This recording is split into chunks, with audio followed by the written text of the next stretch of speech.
Olá, como é que vocês estão? Tudo na paz? Sejam bem-vindos ao canal, eu sou a Gé. Hoje a gente vai continuar com o bate-papo com a Fer sobre a representatividade lésbicas nas novelas, dessa vez abordando um pouco mais sobre as novelas brasileiras. Se você não assistiu a primeira parte desse bate-papo, tá no link do card aqui. Não se esquece de se inscrever no canal. Eu espero que vocês gostem.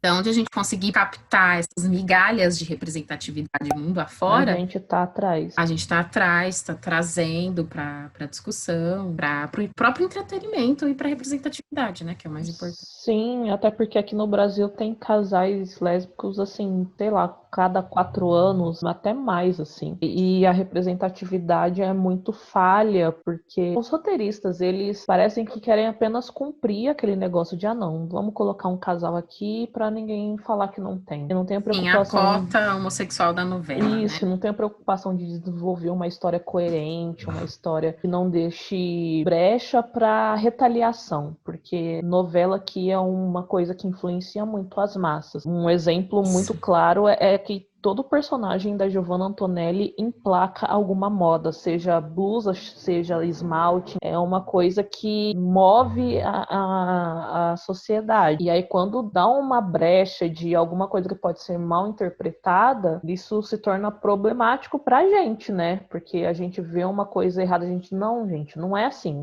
que a banda toca. Então, pelo pouco que eu vejo das novelas, das séries, eu vou chamar tudo de novela. Lá de fora, as coisas são muito mais cuidadosas e não tem medo também, assim, sabe, de representar um romance, claro, aquela troca de afeto, troca de carinho. É uma coisa de casal mesmo, assim, sabe? Que a gente vê com os casais héteros daqui. É importante também falar isso, né, da qualidade da representação. No grupo, a gente comenta também as diferenças que tem de cada local, né, como você falou, aqui no Brasil, talvez lá fora eles estão mostrando de uma forma mais ampla, mais verdadeira, mais sincera como é esse casal, como é essa representatividade. A gente sempre analisa qual que é o horário que essa novela passa lá, qual é o nível de relação dos outros personagens também, para poder comparar se o que eles estão mostrando é de fato um casal, seja ele qual casal for, ou se eles estão só querendo cumprir algum tipo de cota, sabe? Quando eu fiz o vídeo reagindo a Lu e Mélia, eu perguntei que horas que passava a novela,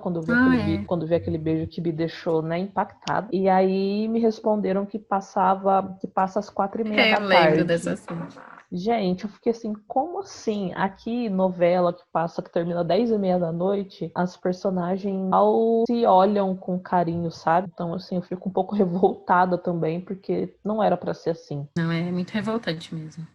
E aí, quando a gente já pode introduzir as novelas brasileiras no assunto de uma forma mais aprofundada, que nem o trabalho, né? Tem um trabalho de mestrado da Fernanda Nascimento, e ela fez um levantamento de quantos casais, quantos personagens LGBTQIA+ existiam nas novelas de 1970, que foi o primeiro homossexual que ela identificou, até 2013. Ela levantou 126 personagens que estavam embutidas em 62 narrativas. Tipo, 62 narrativas, né? Tipo, é o que acontece em uma novela, duas novelas abarca 62 narrativas, mas enfim. E aí, desses 126 personagens LGBTQs, 24 são lésbicas. Depois ela fez mais até 2016, aí acabou acrescentando mais 30 LGBTQs.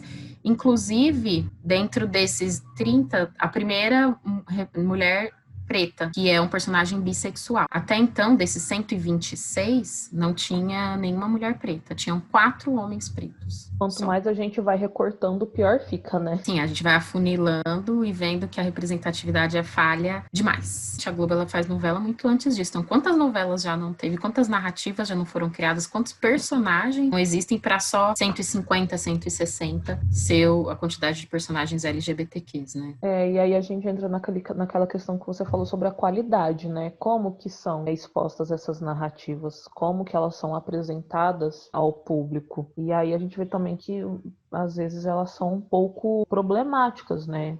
Sim, nesse trabalho de mestrado, deixa o link que ela tem um livro também que veio desse trabalho e ela faz um levantamento, né, bem direitinho de quem é esse personagem, qual era a novela que ele estava, a faixa etária, a classe social desse personagem, a profissão dele e algumas coisas que ela foi observando que a gente até comentou no começo do vídeo, né? A maioria desses personagens são sempre representados por atores jovens.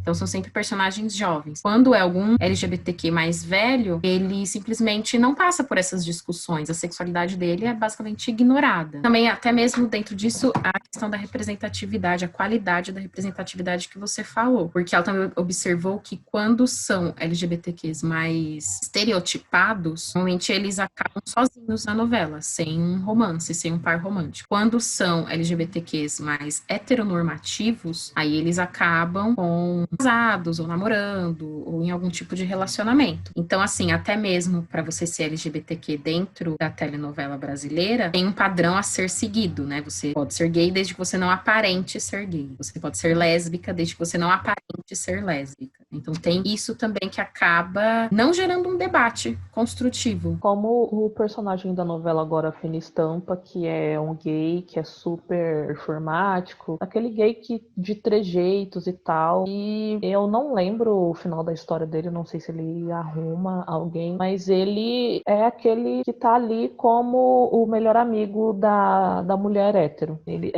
Chaveirinho. Essa é a função dele, chaveirinho de hétero. E aí tinha também na novela Senhora do Destino, que tinha o Biraci, que também era um gay, eu não sei se você lembra. Era um gay super performático, afeminado, que também era o melhor amigo da personagem hétero. As coisas são bem cansativas, assim, porque por exemplo, de Senhora do Destino até Fina Estampa tem, sei lá, acho que quase 10 anos, e ainda assim representam os gays dessa maneira cômica, assim, né? Dentro disso, até mesmo algo que o trabalho também abarca, é sobre como você vai fazer com que o gay seja digerido na novela, né? Então, por exemplo, esse mesmo que você falou é o Biraci, né? Uhum. Então, eles criaram uma certa linha do tempo. Então, o gay, ele precisa aparecer no começo da novela, sem discutir, sem debater a sua sexualidade, até passar um tempo para que as pessoas acostumem com aquele personagem, acostumem com aquela pessoa, e aí no final pode dar algum relacionamento para ele, alguém, um par romântico, bem lá no final, que aí as pessoas já vão ter digerido aquela pessoa ali, e aí vai falar, tudo bem, deixa, né, já tá no final da novela, então deixa ele ter alguém. Coisa muito diferente que aconteceu em Torre de Babel. E era um casal de lésbicas, e aí elas foram... Leila aí? Rafaela e Leila, de 1998. A relação delas já é mostrada logo no início, né, da novela, causa um movimento muito grande de hater, né, não existia esse termo, mas enfim, um hater muito grande. E aí aconteceu que o destino delas foi explodir junto com o shopping, né, sair da novela, porque não da pior maneira pessoas possível, digeriam. né? Sim, simplesmente vamos matar elas, né, vamos matar porque as pessoas não querem. Sim, e aí essa representatividade para as adolescentes de 98, péssima, porque eram pessoas que consumiam muita novela e, enfim, conseguem encontrar um casal, até então tá tudo bem, tá feliz, aí depois elas morrem. Como que isso impacta na vida dessas pessoas? Impacta de uma maneira terrível, traumática, é bem complicado. E aí, depois de 1998, qual outro casal que veio para consertar esse erro? Consigo lembrar da Mulheres Apaixonadas, A né, Rafaela e a Clara. Também era uma coisa bem mais amena, apesar de já ter uma aceitação melhor, pois a Eleonora e a Jennifer, que aí foi um pouquinho mais ousada também, né? E mas assim, não demorou tanto, porque Mulheres Apaixonadas acho que foi 2003 e Senhora do Destino 2004, então assim, não teve um grande gap aí. Foi ousado dentro do que se espera de uma produção da Globo, né? Dentro do que se espera que um gay deve agir dentro da sociedade. Tem um grupo também de estudos na Bahia que eles realizam vários trabalhos sobre sexualidade, é muito bacana, a gente também pode deixar o link aqui. Eles analisam os personagens LGBTQs dentro das novelas da Globo e eles fazem uma análise bem profunda. Por exemplo, isso que a gente está falando agora, sobre como vai aparecer esse personagem dentro da novela. Aí eles fizeram a análise da Eleonora e da Jennifer, e aí viu que são duas mulheres brancas, relativamente bem-sucedidas, né, porque uma é médica e a outra é filha do cara mais rico da novela. Elas também, eles chegam a concluir que elas são toleradas dentro do núcleo familiar. Inclusive, tem até algumas cenas, acho que você se lembra, porque você assistiu recentemente, né, tem aquele grupo de moleque, de menino, que fica andando para um lado e para o outro na novela, que serve para fazer esses personagens rebeldes da novela, né? Sim, o grupo do gato. Isso mesmo. Quando eles vão confrontar as duas que já estão se apresentando como um casal, eles até comenta, ela é filha do homem, hein? Ela pode tudo porque o pai dela é um cara muito influente. Mas se ela não fosse a filha do cara mais rico daquela comunidade? Respeita elas por causa do pai, por causa do homem branco, hétero e rico que manda na cidade. Porque se não tivesse esse personagem, elas não seriam respeitadas, então? Elas seriam desrespeitadas? Exatamente. Ele até fala que a Jennifer é filha do homem e a Eleonora é sobrinha da Maria do Carmo, que também é super conhecida na cidade. E também, né, empreendedora da cidade, tem uma loja de construções. Sim, exatamente. Então, a classe social delas tolera que elas tenham um relacionamento. É claro que elas ainda sofrem preconceito, etc., mas elas são aceitas naquele núcleo para passar na novela por causa dessas questões. Duas mulheres loiras, aparentemente bem de vida, entendeu? É esse tipo de representação que é possível dentro da novela. A Clara e a Rafaela também eram de classe média alta. Elas estudavam numa escola particular. A Clara e a Marina, em família. Também. A Clara e a Marina também. A Clara, ela herdou um apartamento de herança do pai. A Marina era uma fotógrafa super reconhecida. Duas mulheres brancas também, que performam feminilidade. Até mesmo. Esse acho que é um assunto também muito bom da gente falar, porque nesse mesmo estudo eles tentam ver em qual papel esses personagens se enquadram. E aí eles chegam a fazer uma divisão, tipo, esse personagem ele é extremamente estereotipado, ele apresenta coisas da cultura queer, ou ele é heteronormativo. Então aí, no caso da Eleonora e da Jennifer, né, são personagens heteronormativos, como você falou, toda essa questão da feminilidade e tal. Porém, elas ainda contribuem, segundo eles, para um diálogo em relação à sexualidade. Eu acho que pouco se discute sobre essa qualidade, porque a gente fica meio que desesperada por uma representatividade. Então, quando enxerga, meio que deixa o problema passar. Não questiona tanto essa qualidade. É meio que, não, tá ali, tá novela que eu assisto com a minha família. Então, é uma brecha, uma portinha que se abre para gerar essa discussão dentro da família. Eu acho que a questão qualitativa é importante, mas não é todo mundo que consegue captar essa parte nas representações, né, aqui nas novelas do Brasil. É importante que apareçam mais casais, né, mais personagens, mais diversos também. Não fique sempre naquele estereótipo. Nem estereotipar o personagem demais, nem deixar ele extremamente heteronormativo. Acho que é interessante abrir até mesmo para esse debate dentro da comunidade. Porque se você não tem esse debate, como você vai dar essa representação, né? Eu acho que uma das coisas que é muito bacana em Maitino é justamente que a atriz que faz a Camino, ela é homossexual. Ela trouxe a vivência dela também ali para dentro da personagem. Então ela conseguiu construir um personagem mais sólido, digamos assim. Isso, mais sólido. Mesmo a novela se passar na década de 1920. Eu acho que é importante também, porque uma atriz heterossexual, por exemplo, a Taina Miller fez a Marina. Por mais aliada que ela seja à causa, ela não compreende 100% a vivência de uma mulher lésbica. Não que isso não tenha dado veracidade ao papel dela, mas eu acho que quando a pessoa consegue expressar o que ela é também por meio da atuação, eu acho que ela se apropria mais disso e consegue passar para personagem. Sim, eu também acredito nisso. E até mesmo, talvez se a gente tivesse um diálogo mais aberto, mais franco sobre todas essas questões, talvez nem seria necessário existir esse tipo de restrição, porque a gente poderia transmitir o que realmente quem nós somos, o que nós comemos, né? Assista agora no essa representação ela seria um pouco mais fiel. Por exemplo, a atriz de Lu e Mélia, a Luizita, Amor da minha vida. Ela não se declara uma pessoa heterossexual. Sério, tenho chances. Sua crush, né? Vou mandar uma DM pra ela agora, 1 minuto. Aquelas. Sou apaixonada pela Paula Alceiro. Eu não sabia desse detalhe. Teve uma entrevista que ela falou isso, que ela não iria se caracterizar como hétero. Outra coisa que eu lembrei agora, não sei porquê. Eles descrevem uma cena muito legal em que elas estão no carro e assim que o pai da Jennifer chega, ela tem que sair, ela simplesmente fica assustada, a música de romance das duas para, o clima fica tenso e elas têm que sair dali. E elas estavam num clima muito bom. Elas estavam num ótimo clima, conversando, tava aquela coisa mais íntima. E não, elas tiveram que sair. Já a Regininha e o... Qual que é o nome dele mesmo? Que eu sempre esqueço.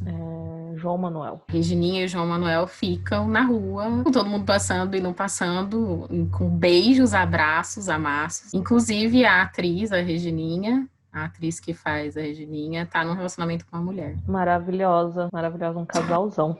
Eu acho que a Eleonor e a Jennifer conseguiram trazer mais esse clima de casal do que a Clara e a Marina. Porque, mesmo que seja, como você disse, migalhas, a Eleonor e a Jennifer demonstravam um pouco mais de afeto. Não tinham beijos como Lu e Mélia, por exemplo, mas tinham uns selinhos ali que se você piscasse muito, você ia perder. É um fato. Mas eles ainda estavam ali e elas adotaram uma criança. Eu acho que teve umas três cenas de casamento que a Eleonora pegou o buquê e deu pra Jennifer. Enquanto Clara e Marina, eu acho que teve uma cena só que a Marina chamou a Clara de amor. E mesmo depois que a Clara assumiu o relacionamento com a Marina, às vezes ela dava a entender que ela poderia voltar com o Cadu, sabe? E eu achei isso muito problemático, porque é aquele negócio de dar brecha pra crítica das pessoas da família tradicional brasileira, como se bissexual fosse bagunça. E não é assim. Eu acho que a Clara poderia ser construída de uma maneira mais firme, mais entrada,